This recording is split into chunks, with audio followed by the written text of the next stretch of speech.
कई सालों बाद जब दुनिया में रैप्चर आता है तो इंसानों को खाने वाले दानव प्राणी, जिन्हें बर्न्ड वंस कहा जाता है, जंगलों में भटकते हैं। उसी समय कुछ बचे हुए लोग एक पंथ बनाते हैं जो बात करना पाप मानते हैं, और वे फिर कभी बोलने के लिए अपने स्वरयंत्र हटा लेते हैं। अजराइल और कैनन उस पंथ से बच निकलते हैं और अब जंगल में अकेले जीवित रहने की कोशिश कर रहे हैं। एक दिन अजराइल को पेड़ों के बीच एक आवाज़ सुनाई देती है और वह घबरा जाती है, इसलिए वह कैनन द्वारा शुरू की गई आग को जल्दी से बुझा देती है। वह अभी भी घबराहट के कगार पर है, इसलिए कैनन उसे स्नेह से दिलासा देता है। इसके बदले में अजराइल उसे एक कंगन देती है जिसे उसने शाखाओं और पौधों से बनाया है। उसी क्षण उन्हें फिर से आवाज़ सुनाई देती है और उन्हें एहसास होता है कि यह सीटी बजने की आवाज़ है, जिसका मतलब है कि पंथ के सदस्य उनके पीछे आ रहे हैं। यह जोड़ा दौड़ने लगता है और कैनन तय करता है कि उन्हें अलग हो जाना चाहिए, इसलिए वे विपरीत दिशाओं में भागते हैं। दुर्भाग्यवश जल्द ही अजराइल को एक पंथ सदस्य द्वारा पकड़ लिया जाता है जो उसका पीछा करने लगता है, लेकिन जब वह वापस भागने की कोशिश करती है तो एक अन्य सदस्य उसे पकड़ लेता है और उसके पेट में मारता है, जिससे वह कमज़ोर हो जाती है। फिर वे लोग उसे जंगल में घसीटते हैं और अजराइल देखती है कि कैनन को भी पकड़ लिया गया है। जब वे सड़क पर पहुंचते हैं तो कैनन भागने की कोशिश करता है, लेकिन पंथ सदस्य उसे एक माचटी से धमकाते हैं। फिर उसे और अजराइल को अलग अलग गाड़ियों की डिक्की में डाल दिया जाता है और उन्हें वहां से ले जाया जाता है। अंततः सड़क दो हिस्सों में बंट जाती है और अजराइल भयभीत हो जाती है जब वह देखती है कि हर गाड़ी अलग लेन पर जा रही है। वह डिक्की को खोलने की कोशिश करती है, लेकिन यह काम नहीं करती। कुछ ही देर बाद गाड़ी रुकती है और पंथ सदस्य अजराइल को जंगल के एक विशेष स्थान पर ले जाते हैं। वहाँ और भी पंथ सदस्य इंतज़ार कर रहे होते हैं, जिनमें से एक नेता जोसेफिन भी होती है। अजराइल को एक कुर्सी से बांध दिया जाता है और जोसेफिन उसके पैर पर एक कट लगाकर उसे घायल कर देती है ताकि उसका बलिदान दिया जा सके। हवा तुरंत भयानक रूप से बहने लगती है, पेड़ों पर लटकी बोतलें हिलने लगती हैं। जोसेफिन और पंथ सदस्य दूर हट जाते हैं और मौन में एक मंत्र के बराबर तेज़ सांस लेने लगते हैं। जल्द ही एक बर्न्ड वन पेड़ों के बीच से निकलता है और दहाड़ता हुआ कुर्सी की ओर बढ़ने लगता है। अजराइल घबरा जाती है और कुर्सी के हत्थे को तोड़ने की कोशिश करती रहती है। एक पंथ सदस्य तुरंत वापस आता है ताकि वह भाग ना सके और अजराइल उसके पकड़ से संघर्ष करती है, यहाँ तक कि गलती से टूटे हुए लकड़ी से उसकी गर्दन में चोट लगा देती है। फिर वह आदमी दूर जाने की कोशिश करता है, लेकिन बर्नर्ड वन उस पर कूद पड़ता है और उसे खाना शुरू कर देता है। अजराइल स्तब्ध हो जाती है जबकि वह अपने बंधनों को खोलने की कोशिश करती है और अंततः आज़ाद होकर भाग जाती है।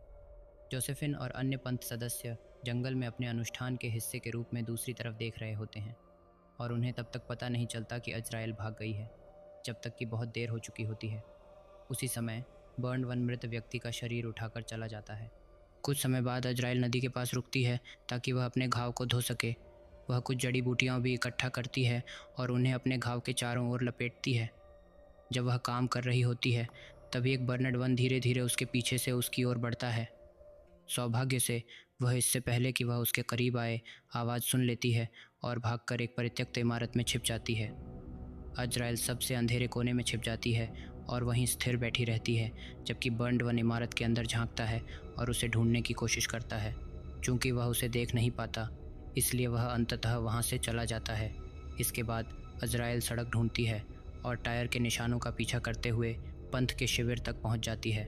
वह सावधानीपूर्वक इधर उधर चुपचाप चलती है और एक छिपी हुई जगह ढूंढती है जहाँ से वह बाड़ को खोलकर अंदर जा सके। अजराइल धीरे धीरे आगे बढ़ती है, पहरेदार पर नज़र रखती है ताकि उसे कोई देख न सके। एक कार के पीछे छिपकर वह कैनन का कंगन देखती है जो कुछ जंजीरों के पास पड़ा होता है और सबसे बुरा मानने लगती है। उसी समय जोसेफिन और उसके लोग लौट आते हैं, इसलिए अजराइल फिर से इधर उधर छिपकर उन पर नज़र रखती है। वह एक तंबू के पीछे छिप जाती है और देखती है कि जोसेफिन एक बीमार बूढ़ी औरत की देखभाल कर रही है। फिर जोसेफिन गिरिजाघर में प्रवेश करती है जहां पंथ सदस्य मुख्य नेता मिरियम को देख रहे होते हैं। मिरियम गर्भवती होती है, लेकिन इससे उसे अनुष्ठान से गुजरने से कोई फ़र्क नहीं पड़ता, जिसमें वह एक छेद के माध्यम से आती हवा को सुनती है, क्योंकि यह माना जाता है कि वह हवा भगवान की इच्छा बोलती है। कई मिनटों तक हवा सुनने के बाद मिरियम वेदी की मोमबत्तियाँ बुझा देती हैं और सभी लोग चले जाते हैं। जोसेफिन रुकती है ताकि मिरियम उसे जंगल में अनुष्ठान में असफल होने के लिए थप्पड़ मार सके, लेकिन तभी बाहर से एक आवाज़ आती है। जब मिरियम खिड़की से बाहर देखती है तो उसे कुछ नहीं दिखता क्योंकि अजराइल समय पर इमारत के नीचे छिपने में सफल हो जाती है। जोसेफिन बाहर जांच करने आती है, इसलिए अजराइल को बचने के लिए फिर से इधर उधर छिपना पड़ता है। एक क्षण के लिए उसे लगता है कि वह सफल हो गई है, लेकिन अचानक जोसेफिन उसके पास आ जाती है और उसकी टांग पकड़ लेती है ताकि वह भाग न सके। फिर जोसेफिन अजराइल का गला घोंटने लगती है, जो उसे धक्का देती है और उसके चेहरे पर लात मारती है। घबराई हुई अजराइल शिविर के चारों ओर दौड़ने लगती है, इस कोशिश में कि कोई उसे देख न ले। जोसेफिन एक घंटी बजाकर सभी को घुसपैठिए के बारे में चेतावनी देती है और जल्द ही सभी लोग संदेश फैलाने के लिए अपने बोतलें और तवे बजाने लगते हैं। कुछ पंथ सदस्यों ने अजराइल को देख लिया और उसका पीछा करने लगे, इसलिए वह बाड़ तक भागती है और जल्दी से छेद खोलकर उसे पार करती है। उसका पैर फंस जाता है और एक आदमी उसे वापस खींचने की कोशिश करता है, लेकिन अजराइल लड़ती रहती है और आखिरकार उसे धक्का देकर अपने पैर को छुड़ा लेती है। एक अन्य पंथ सदस्य गोली चलाता है, लेकिन गोली एक पेड़ से टकराती है और अजराइल बच निकलती है। वह जंगल के अंदर तब तक दौड़ती रहती है जब तक अंधेरा नहीं हो जाता और वह इतनी थक जाती है कि आगे नहीं बढ़ सकती। चूँकि उसके घाव अभी भी खुले होते हैं, वह पत्थरों और पेड़ों पर खून के निशान छोड़ती जा रही होती है और जल्द ही एक बर्नडवन गंध का पीछा करते हुए उसे ढूंढ लेता है। अजराइल उसे एक चट्टान से उसके खून को चाटते हुए देखती है और तुरंत फिर से भागने लगती है, जबकि प्राणी उसका पीछा करता है। स्थिति और भी ख़राब हो जाती है जब एक दूसरा बर्न्ड वन प्रकट होता है और उसका पीछा करने में शामिल हो जाता है। सौभाग्य से पहला बर्न्ड वन ठोकर खाकर गिर जाता है, जिससे अजराइल को बिना किसी नुकसान के सड़क तक पहुंचने का मौका मिल जाता है। अचानक सामने एक रोशनी दिखाई देती है और वह गिर जाती है क्योंकि कुछ बड़ा उसके सामने आ रहा होता है। यह एक ट्रक होता है जो उसे टक्कर मारने से ठीक पहले रुक जाता है। ड्राइवर बाहर आता है और अजराइल को देखकर चौंक जाता है, फिर उसे उठाने में मदद करता है और पूछता है कि क्या वह जीवित बची है।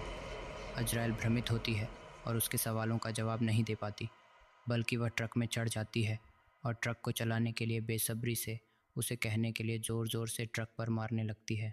आदमी वापस ट्रक में बैठ जाता है और रात भर गाड़ी चलाता है। वह अजराइल को उसके घाव के लिए एक कपड़ा देता है और बताता है कि वह सड़क के अंत में रहता है, जहां उसके पास बहुत सारा खाना है। अजराइल उस आदमी की भाषा नहीं समझती, इसलिए वह अपनी गर्दन पर बने क्रॉस के आकार के निशान को दिखाती है, यह जताने के लिए कि वह बोल नहीं सकती। वह आदमी इसे नहीं समझ पाता और बार बार बात करने की कोशिश करता है, लेकिन अंततः वह हार मानकर रेडियो चालू कर देता है। अजराइल रेडियो से आने वाले संगीत से हैरान हो जाती है। वे कुछ मील ही चलते हैं कि अचानक ड्राइवर के सिर पर गोली लगती है। सड़क के बीच में खड़ा एक पंथ सदस्य कुछ और बार गोली चलाता है, लेकिन वह चूक जाता है क्योंकि ट्रक नियंत्रण खो देता है। अजराइल ट्रक का नियंत्रण संभालने की कोशिश करती है, लेकिन ड्राइवर का शरीर रास्ते में होता है, जिससे ट्रक उस आदमी को कुचल देता है और एक दीवार से टकराकर रुक जाता है। कुछ देर तक बेहोश रहने के बाद अजराइल को होश आता है, लेकिन उसका सिर बुरी तरह से घायल होता है और खून बह रहा होता है। वह ट्रक से बाहर निकलकर कुछ कदम चलती है और दर्द से घुटनों के बल गिर जाती है। तभी उसे पता चलता है कि पंथ सदस्य अभी भी जीवित हैं। अजराइल उस पर कूद जाती है और बंदूक के लिए उससे लड़ाई करने लगती है। उसके सिर पर 2 बार वार करती है, फिर गलती से गोली चल जाती है और दोनों जंगल में लुढ़क जाते हैं। जब वे अलग हो जाते हैं तो वह आदमी फिर से उसे गोली मारने की कोशिश करता है, लेकिन उसे पता चलता है कि गोलियां ख़त्म हो चुकी हैं, इसीलिए वह बंदूक से अजराइल के पैरों पर वार करने लगता है। उसी समय अजराइल एक गिरी हुई मैगज़ीन ढूंढती है और उस आदमी के सिर पर मारकर उसे गिरा देती है। फिर अजराइल बंदूक की ओर रेंगती है और उसे लोड करती है, लेकिन तभी वह आदमी पीछे से आकर उसे पकड़ लेता है और उसका गला घोंटने की कोशिश करता है। संघर्ष में अजराइल बंदूक को सही स्थिति में लाकर गोली चला देती है, जिससे आखिरकार वह आदमी मारा जाता है। इसके बाद अजराइल बंदूक लेकर जंगल में भटकने लगती है। एक पेड़ के पास वह आग देखती है और धीरे धीरे उसकी ओर बढ़ती है, लेकिन जब वह करीब पहुंचती है तो देखती है कि केनन को पेड़ से बांधकर कीलें ठोंकी गई हैं। जैसे ही वह उसके पास पहुंचती है, वह गलती से एक जाल पर कदम रख देती है, जिससे एक रस्सी उसके पैर के चारों ओर लिपट जाती है और वह पेड़ से उल्टी लटक जाती है। तभी एक पंथ सदस्य आकर बंदूक उठा लेता है और केनन को मारने लगता है। उसी समय हवा तेज़ चलने लगती है और पंथ सदस्य का ध्यान भटक जाता है। अजराइल रस्सी पर चढ़ने की कोशिश करती है, लेकिन उसके हाथ पहले से ही घायल होते हैं और इससे उन्हें और चोट लग जाती है। जब वह नीचे देखती है तो पंथ सदस्य गायब हो चुका होता है अचानक उस आदमी को एक बर्नड वन पेड़ से टकराकर दबोच लेता है और उसे खाना शुरू कर देता है। जब एक दूसरा बर्नड वन आकर पहले की मदद करता है, अज़राइल दर्द को नज़रअंदाज करते हुए फिर से रस्सी पर चढ़ने की कोशिश करती है। वह समय पर पेड़ की चोटी तक पहुंचती है और देखती है कि बर्नड वन पंथ सदस्य को खा रहे हैं। जैसे ही वे उसका शरीर खा लेते हैं, एक प्राणी उसके शरीर को उठाकर ले जाता है, जबकि दूसरा बर्नड वन कैनन को मारने के लिए उस पर कूद पड़ता है। कैनन का शरीर भी कुछ काटने के बाद घसीटा जाता है, जबकि तीसरा बर्नड वन पेड़ पर चढ़ने लगता है। अज़राइल जल्दी से अपने पैर से रस्सी हटाती है, लेकिन यह बर्नड वन को पकड़ने के लिए काफ़ी समय दे देता है। वह उसे पेड़ की डाल से धक्का देता है, लेकिन अज़राइल रस्सी को उसके गले में लपेटकर उसे नीचे गिरा देती है। दोनों गिर जाते हैं, लेकिन अज़राइल बच जाती है, जबकि प्राणी रस्सी से लटक कर मर जाता है। कुछ समय बाद अज़राइल बंदूक लेकर पंथ के शिविर में लौटती है। वह एक पेड़ के पीछे छिपकर सीटी बजाती है ताकि वह पंथ सदस्यों को धोखा दे सके। जल्दी ही जोसेफिन कुछ अनुयायियों के साथ जंगल में आती है, जिससे अज़राइल के लिए शिविर में घुसने का रास्ता खुल जाता है। वह सावधानी से गिरजाघर की ओर बढ़ती है, जहां मिरियम अपने गर्भवती पेट को दिखाकर कमज़ोर होने का नाटक करती है। जब अज़राइल उसे गोली मारने में हिचकिचाती है, तो मिरियम जल्दी से उसे निहत्था कर देती है और उसके सिर पर एक तवे से वार करती है। अज़राइल गिर जाती है, लेकिन मिरियम का पेट खरोंच देती है।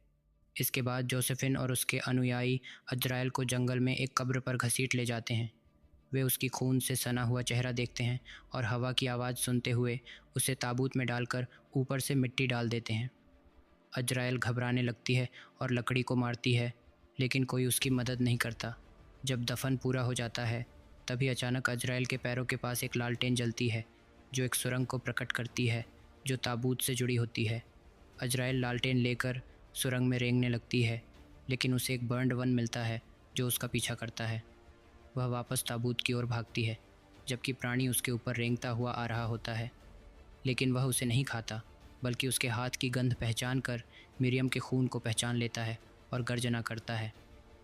अज़राइल फिर से सुरंग में लौटती है और इस बार वह बचकर निकलने में सफल हो जाती है। थोड़ी देर बाद जोसेफिन गिरजाघर से बाहर भागती है, जब उसे एक आवाज़ सुनाई देती है और वह यह देखकर दंग रह जाती है कि उस बूढ़ी औरत का तंबू जल रहा है। एक पंथ सदस्य अलार्म बजाता है और बाकी लोग आग बुझाने की कोशिश करते हैं, लेकिन बहुत देर हो चुकी होती है। बूढ़ी औरत मर चुकी होती है और आग शिविर में फैलने लगती है। यह अज़राइल के लिए एकदम सही मौका होता है और वह पंथ सदस्यों को एक एक करके गोली मारने लगती है। जोसेफिन भयभीत होकर भागने की कोशिश करती है, लेकिन अज़राइल उसे पेट में गोली मार देती है ताकि वह धीरे धीरे मरे। आखिरकार आग एक गैस सिलेंडर तक पहुंचती है, जिससे एक छोटा धमाका होता है। एक आदमी यह देखकर तबाह हो जाता है कि उसकी प्रेमिका को गोली मार दी गई है और वह एक बंदूक उठाकर अज़राइल से लड़ने के लिए तैयार हो जाता है। दोनों के बीच गोलियां चलती हैं, जबकि आग धीरे धीरे शिविर को नष्ट करती जाती है। उस आदमी को हर जगह से सीटी की आवाज़ें सुनाई देती हैं और वह भ्रमित हो जाता है। उसे लगता है कि अज़राइल उसके साथ खेल खेल रही है, इसलिए वह पहले काले साए पर गोली चला देता है, लेकिन यह देखकर चौंक जाता है कि उसने अपने ही एक सदस्य को मार दिया है। उस सदमे का फ़ायदा उठाते हुए अज़राइल अचानक उस पर हमला कर देती है और उसे एक माचेटी से मार डालती है। फिर अज़राइल गिरजाघर में लौटती है और मिरियम उस पर पीछे से झपट कर उसका हथियार छीन लेती है। मिरियम उसे चारों ओर दौड़ाती है, बेंचों को रास्ते से हटाते हुए उसे पकड़ने की कोशिश करती है। मिरियम अंततः उसे पकड़कर मेज़ पर पटक देती है और उसका सिर काटने की कोशिश करती है, लेकिन अज़राइल उसे लात मारकर दूर कर देती है। जब मिरियम फिर से हमला करती है, तो अज़राइल आसानी से बच जाती है और मिरियम को दीवार पर पटक कर उसकी गर्दन पर काट लेती है। जैसे ही मिरियम अपने दर्द से निपटने की कोशिश करती है, उसका पानी टूट जाता है, जिससे वह प्रसव के करीब पहुंच जाती है। अचानक गिरजाघर का क्रॉस टूट जाता है। यह जोसेफिन होती है, जो अपनी चोट के कारण बहुत धीमी गति से चल रही होती है और बंदूक लेकर अज़राइल की तरफ बढ़ रही होती है। वह अपनी बंदूक से अज़राइल पर गोली चलाना शुरू कर देती है, लेकिन वह रुक जाती है जब उसे एहसास होता है कि मिरियम अपने बिस्तर पर बच्चे को जन्म दे रही है। अज़राइल इस मौके का फ़ायदा उठाकर जोसेफिन को ज़मीन पर पटक देती है, जिससे एक बेंच टूट जाती है। जोसेफिन बेंच की लकड़ी का एक टुकड़ा उठाकर अज़राइल पर वार करती है और अज़राइल भी पलटकर उस पर उसी लकड़ी से वार करती है। जोसेफिन फिर से एक छोटा चाकू निकालती है, लेकिन अज़राइल उसकी कोशिश को नाकाम करते हुए उसे पकड़ लेती है और उसके सिर को एक बेंच पर पटक देती है, जिससे वह नीचे गिर जाती है। फिर अजराइल मिरियम के चाकू को उठा लेती है और जोसेफिन की गर्दन पर वार कर देती है। उसी समय मिरियम के बच्चे की रोने की आवाज़ आती है। जोसेफिन अपनी गर्दन से चाकू निकालने की कोशिश करती है, लेकिन आखिरकार वह गिरकर मर जाती है। मिरियम डर के मारे बिस्तर से उठती है और अजराइल का माचेटी उठाकर आत्महत्या कर लेती है। अचानक गिरजाघर में तेज़ हवा चलने लगती है, जिससे सभी मोमबत्तियां बुझ जाती हैं। फिर जंगल और शिविर के पार बर्नड वंश का एक बड़ा झुंड आता है और गिरजाघर के अंदर पहुंचता है, जहां अजराइल ने बच्चे को उठा रखा होता है। ये बच्चा एक बकरी की तरह दिखता है, जो शैतान के अवतार का प्रतीक होता है। बर्नड वंश गरजते हैं, ये संकेत देते हुए कि उन्होंने अपने नए नेता को पहचान लिया है। ये देखकर अजराइल मुस्कुरा देती है, क्योंकि अब उसे एहसास होता है कि उसके हाथों में कितनी शक्ति है। वीडियो अंत तक देखने के लिए आपका धन्यवाद। अगर आपने अभी तक मेरे चैनल को सब्सक्राइब नहीं किया है तो प्लीज़ अब कर लें और पाएँ मज़ेदार और डरावने वीडियो। मिलते हैं अगले दिल दहला देने वाली न्यूज़ स्टोरी के साथ। तब तक के लिए अलविदा।